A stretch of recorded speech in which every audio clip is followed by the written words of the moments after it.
Welcome to the latest episode of Five on the Floor on the Five Reasons Sports Network. Thanks for joining us on your favorite podcast app on Apple Podcasts, on Android, Spotify, or the Five Reasons YouTube channel. Recommending Spotify for now.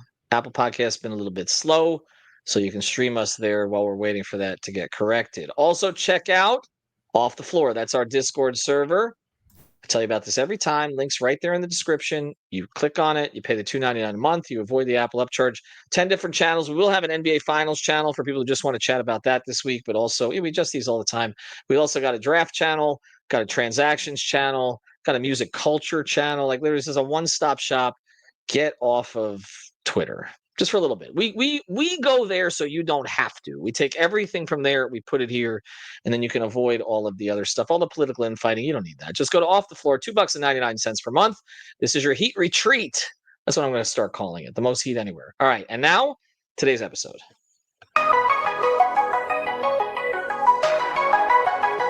Mercy, luxurious, Heat Nation. Yeah, Mercy and Lago, down to Biscayne. Yikes. Five on the floor, ride for my dogs. Where here's the thing, you can check the score. Hustle hard, couple scars, wearing bubble frogs. Down to Biscayne. Kept the floor playing, got an all band. Y'all seen the block, stop with one hand. And Pat we trust, it's power, have the guts. We're here to bring the heat, y'all can hang it up. Welcome to Five on the Floor, a daily insider show on the Miami Heat and the NBA, featuring Ethan Skolnick, Greg Sylvander, Alex Toledo, Brady Hawk, and others from the Five Reasons Sports Network. Also, make sure to subscribe to Off the Floor for the most heat anywhere.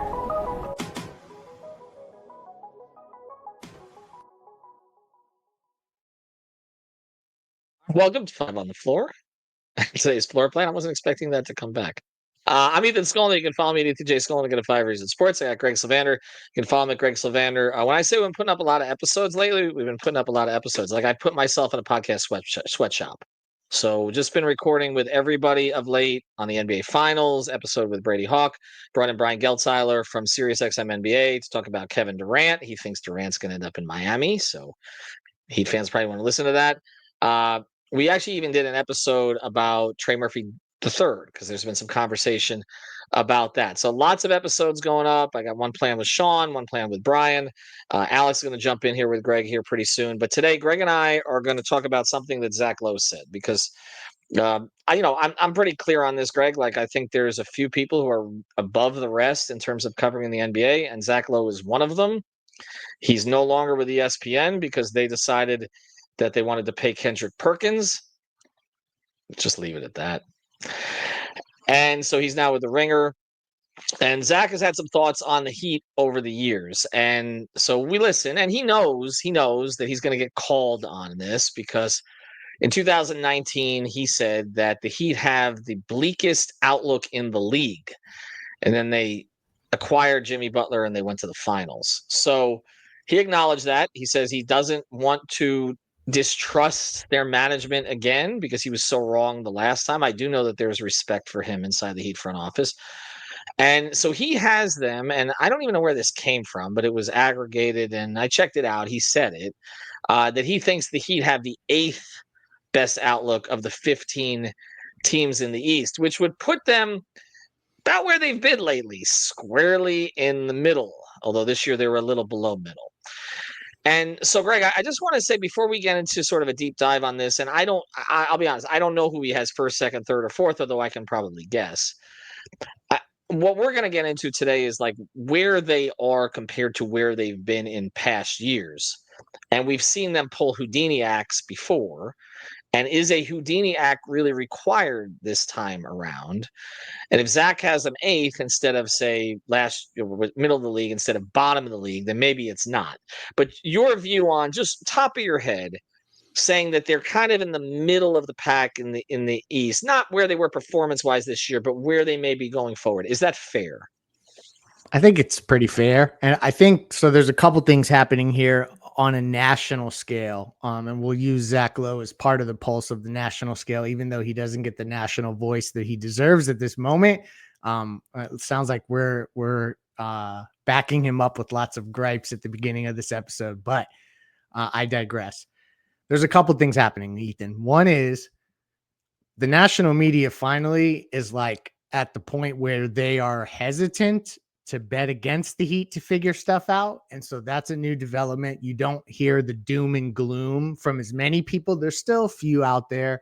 The guy who does the show with Eddie Johnson, he's one of the doom and gloom guys out there, whatever his name is now. Justin Terminal. Something like that. Yes. There's a few others. I won't go into them, but a lot of people have backed off the Heat are going to fall apart narrative because they've seen the way that this has operated again and again. So that's something to take from this. But also, I think that this is a tale of and people are going to hate this, but this is really the reality and just the way the money works out. This is a situation where this summer, going into the offseason with what they have, the draft picks going forward, with the draft picks they still owe, their draft situation going into this, the tax or the cap situation and how far away they are from the tax. It's that this summer they may need to pull just cat out of the hat, like crazy move to really change their trajectory. But it changes a lot going forward. And I'm going to save that for when we talk about kind of what the future could look like. So I think it's fair heading into this offseason. I think that there's ways that the Heat could probably catapult themselves up that list pretty quickly. We saw how wide open the East is. That's the other thing that I think this is very, each person is going to have their own viewpoint on how the East stacks up. We're watching the 4th seeded Indiana Pacers, who haven't been in the finals in 25 years, make the finals, not paying the luxury tax. So I don't know that you can really predict it, but it's fair for now. Yeah, I think it's fair, and I think some of it is based on reputation, or else he would probably have them lower. So I think that's kind of just for this offseason. I think you're right. As you go forward here, and it'll get a little easier. And I think the fact that they didn't re-sign Jimmy Butler to an enormous extension is going to ultimately help them dig out and get back to a place of more parity with some of these other teams. But I want to be clear on one thing, okay? They are not going to get to parity with some of these teams. There's no way. And I just did an episode with Brady, which we just recorded, like with OKC, like nobody's getting to parity with OKC. Like OKC would have to F this up now, like seriously, like in a way that they did, but even worse when they decided not to keep Harden over $3 million, like, and didn't keep the Durant Westbrook Harden team together because they are so set up. Okay. And the only things that could really derail them are poor decisions or second apron restrictions because they're going to have to pay all of these guys. And so Presti's going to have to be somewhat, nimble in terms of avoiding this because that is an organization that hasn't typically paid a ton of tax, although they have paid some. So there's going to be some gymnastics that they have to do, but the gymnastics they're doing, like they have safety nets under all of, under everything. Okay. First class cap gymnastics. Right. It's first world problems for them. Right. Yeah. It's a very first world problem. Okay. So that's a whole different deal. There are other organizations like, say, Utah that are not quite. I saw Ainge just hired his son basically to run it. They're not quite as well. They have a ton of picks, but it's also Utah, which we can say, well, it's OKC, but they're not as far along. They don't have the SGA type player. Lauri Markkanen is not that. And so they're not quite as well positioned, but they're well positioned. But I want to go over to the East here for a second because you mentioned Indiana. And there's a lot of teams that are kind of fluid right now. And like you look at, for instance, Boston, okay? And I don't know if he had Boston above or beyond or past Miami, but I mean, whatever we think of Jason Tatum, he's an all-star. He's not going to play next year. So that changes their timeline here. And also they were already looking potentially to move off of new ownership, potentially looking to move off of maybe Drew, maybe Kristaps. So that creates a different situation. Cleveland is well positioned cap-wise or tax-wise, but now it looks like they may make some personnel changes that could change the mix because there's been discussion of them trading Allen or Garland before, but now it seems more serious, right? And then Greg, you mentioned the two teams that were just in the finals of the East. The Knicks are well positioned.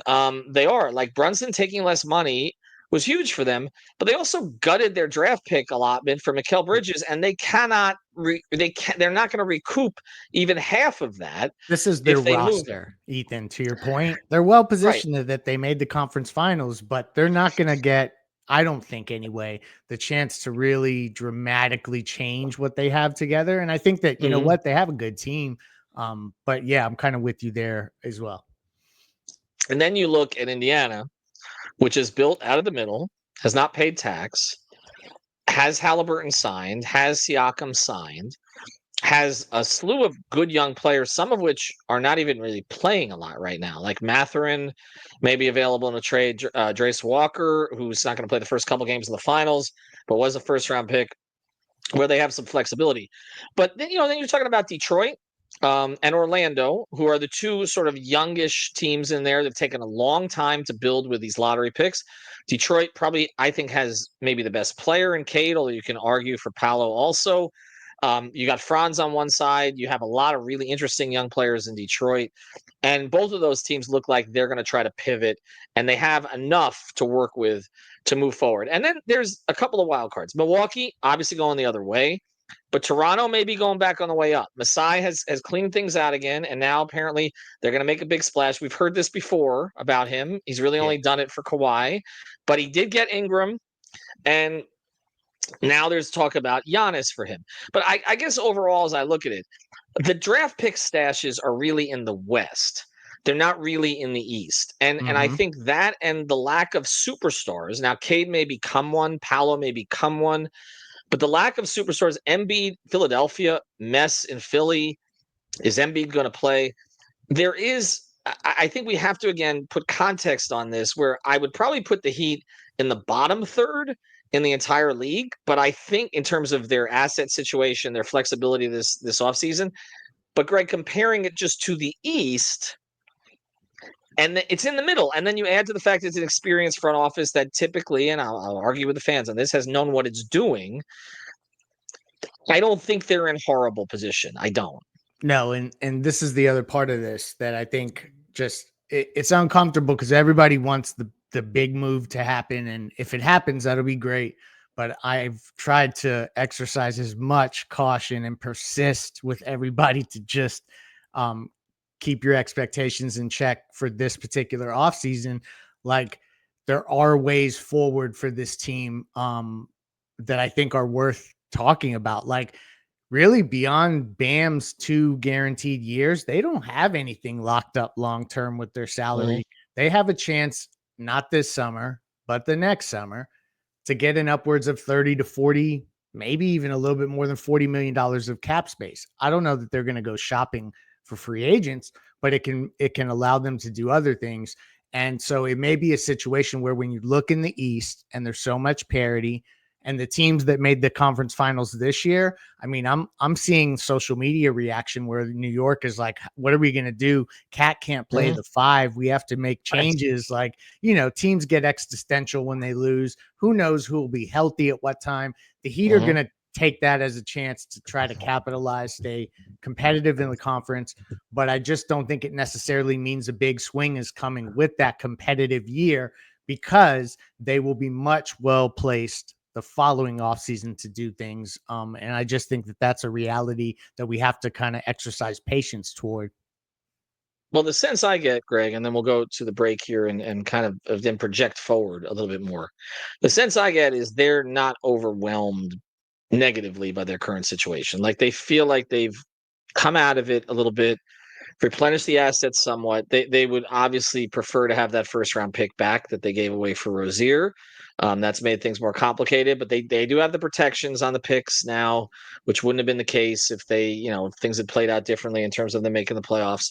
And they have young players they like. Now we'll have to see A, how those young players fit in Miami, and B, what their value is around the league. We know that Jaquez, it's hard to be as excited about him as it was a year ago. Jovic, and we've talked about this, we'll continue to do episodes on this. Is he worth 4 for 55? What are some of the numbers that people are talking about here? Okay, 4 for for his extension. 55 was thrown out Right. by Sam Viceni. They do a great show, Game Theory, but they did Mhm. 4 for 55 was what they thought, which is just a little bit below the mid-level exception. That sounds high to me, honestly. I think that Yeah. they could maybe get Nico done for 4 years at less than that. And the other one we're talking about, well, where obviously, and would he be included in a Durant trade if they end up going that direction?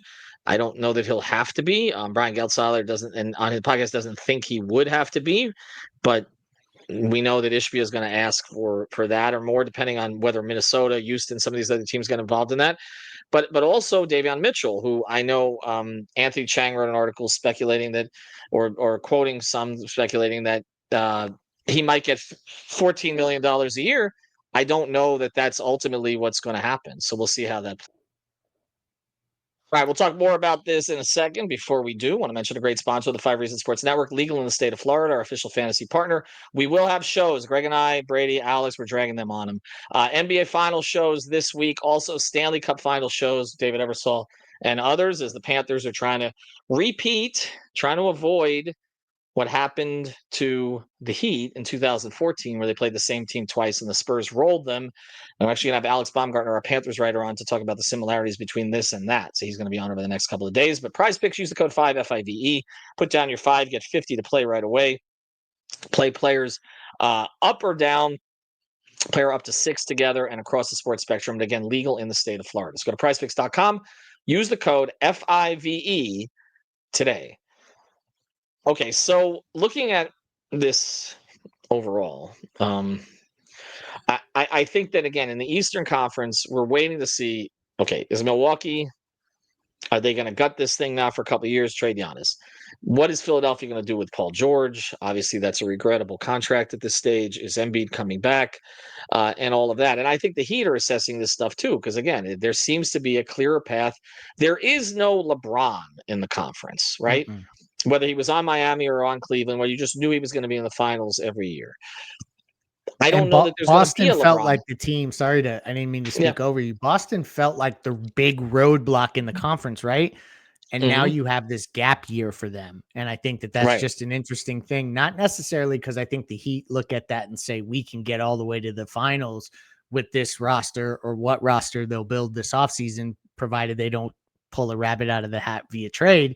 But it's more of that I think that the conference in general remains open, and that leads itself to remaining competitive, because you're not that you can be within striking distance, and you don't know what Tatum's going to look like immediately upon his return, or what that roster will look like. So that was the big thing in the conference. It wasn't the LeBron like factor, to your point, where you've got one player who nobody can get through. It felt like Boston was starting to get a stranglehold on things, and now Yes. that's loosened up. I mean, hugely. Like, this is to me, it's the biggest story of the postseason, and it's it's great. I mean, obviously, we're going to talk about the champion, and if it's OKC, and I've said this on other podcasts, the best thing for the league might be the Thunder winning, because if they lose, then Presti's going to be pressured to trade picks and other assets and go get Giannis, go get somebody else, go add KD, go something to get over the hump, because this is going to flip on them. Because he's done obviously a masterful job turning this thing around, although they had a couple of awful years, right, to get this way. And that's what the Heat don't want to do. And in OKC, you have to do this because you can't get free agents to come unless you're already built up to a certain level. You're not going to get them to build your program, right? Paul George went there in a trade and he embraced it. Westbrook was drafted there, etc. But again, it's hard to get free agents. But if they win, at least okay, well, you kind of know what you're dealing with. If they lose and they go get Giannis to SGA, and then we're talking about, like, this is like a 5 to 7 year dynasty. It may be anyway, but there's more of a chance, I think, in that case. But again, Miami was not going to get into that kind of position anyway. You're talking about the East, and you're saying, look, you're right. Like, we were looking at Boston. I mean, Tatum and Brown were signed, and we knew that they would have to move off of maybe Holiday or Porzingis. But Brad Stevens is proven to be, pretty good at this stuff, and probably would have found other players. Peyton Pritchard's developed into 6th man of the year, and he probably would find others to play with them. The new ownership, the old owner cashed in, and the new ownership has money. I think they will spend ultimately, but they were going to get a little bit leaner now. Now they're going to get real lean. They're going to get real lean, and that is to be the biggest story. Like, Cleveland collapsing in the playoffs, like, surprises no one. Okay, that you knew with that roster that probably was going to happen. They looked like those Hawks teams a few years ago. I projected the Celtics to go to the finals, even with Cleveland being first in the conference. And now they're not. They're not even a factor next year. Philadelphia, which was projected to be one of the top 3 or 4 teams in the conference, they're not a Not a factor this year. factor. Milwaukee, which I thought would take a step back this year, and I thought it could lead to Giannis leaving. One of the few things I've been right about. I didn't expect Dame to obviously have the injury issues that he's had, although I guess the Heat did because they were concerned about age and defense and contract, which is one of the reasons they didn't go all in on him. They're not a factor anymore. So you're talking about Boston, Philadelphia, Milwaukee, 3 of kind of the blue blood teams in the conference over recent years. No, Nosedive. Cleveland, can't trust them, right? So if it's Indiana and it's New York, and then it's okay, Orlando and Detroit, yes, progress, but that's not a straight line up typically. I don't know. That's why I'm not going to sugarcoat the Heat's situation. You wish they had more picks. I wish they didn't have the Rozier deal, even if it's the last year of the contract. Okay. I wish they had more talent on the roster. Wiggins' contract at best now is neutral. Davion's not signed yet. Jovic do an extension. It's not perfect. I'm not going to argue that it's perfect. And obviously, the Bam contract, which is something I'm going to have you and Alex discuss. You have fun with that one.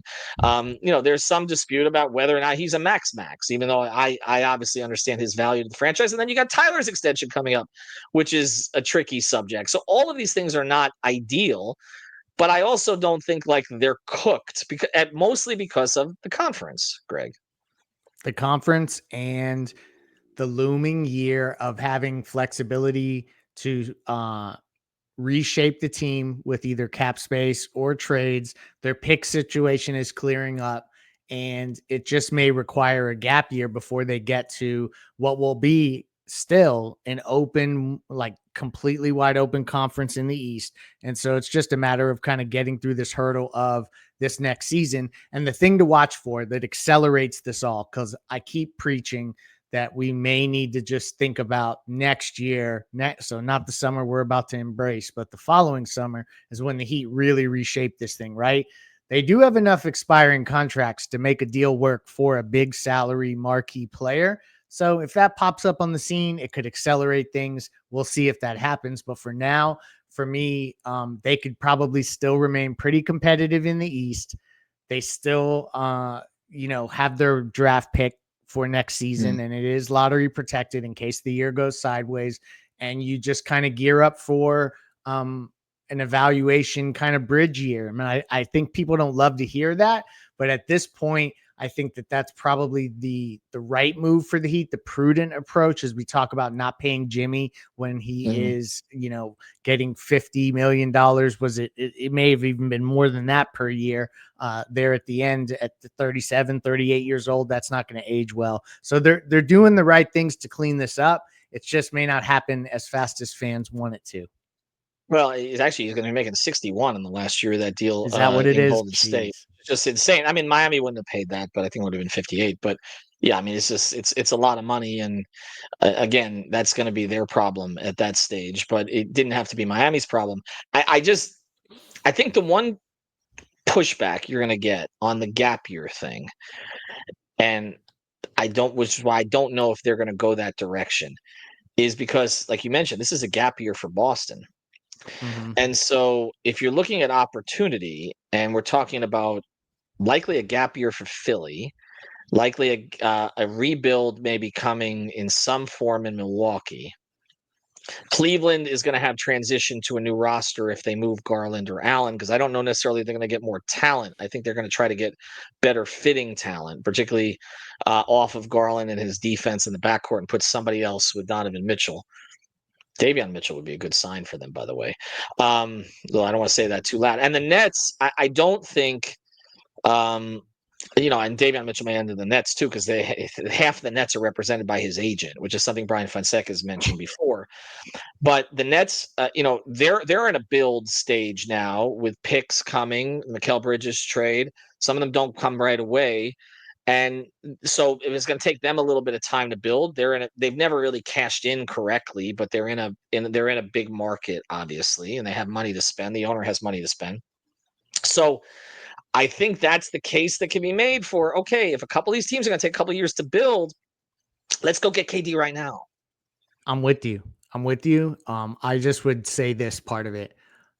we may want to wag our fingers and scold. I'm doing that for the audio only listeners on YouTube. I'm wagging my finger now and scold Toronto for not taking Kyle Anderson at the deadline, because had the Heat skated underneath the luxury tax in the Jimmy trade, it would have allowed them to do a lot more this summer than maybe they'll do the following summer. So that's the big question mark, Ethan, that I think that they'll need to weigh, is if they can get Durant. And I think that the show recently, everyone should check it out, that you did talking about with Brian.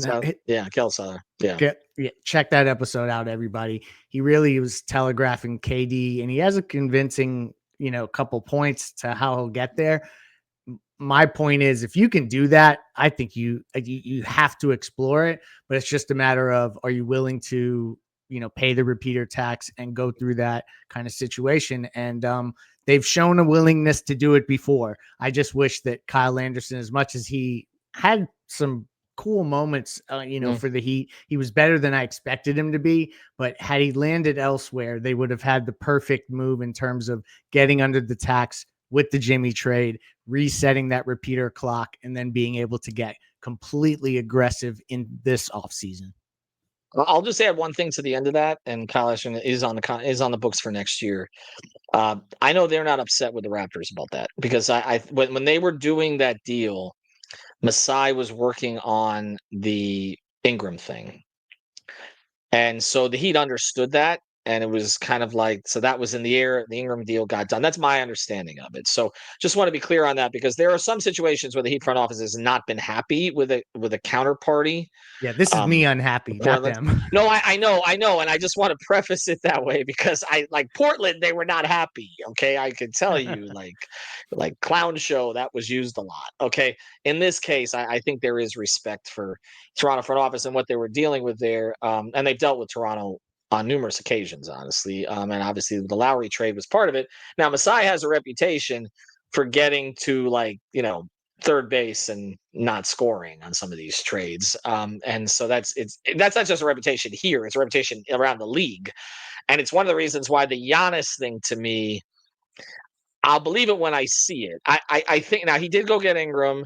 He did get Kawhi in 9 or whatever the year was. But I'm not, and I've always said, it's funny because I go back years and I said, Giannis may end up in Toronto. I said that years ago, and the reason is he's talked about playing in an international city, and it just feels like, from what I know of that city, having spent time in that city, it feels like his kind of city. I don't know. I've always sort of sensed that he may end up there. He's actually talked about Luka being in LA was a great thing, because you want more international players in these kind of international cities. It's why Miami would make sense for him too, but then you have to trade the other guy who's also represented by his agent, Bam, to get him, I believe. And Toronto we refuse to talk about trading Bam on this show, so no, I'm moving on. I'm joking. We're not going to refuse on a Johnny Giannis episode. I'll tell you that. I'm going to call you out on that one, but that's fine. We refuse to talk about it in most circumstances, but on that one, I think that has to be discussed. But I don't think that's actually going to ever happen. So I think it's more likely, and I think you're looking at a package maybe headlined by Scotty Barnes, perhaps, and RJ Barrett. And if that's what you're looking at, he can't touch that, but it also might put Toronto back quite a bit.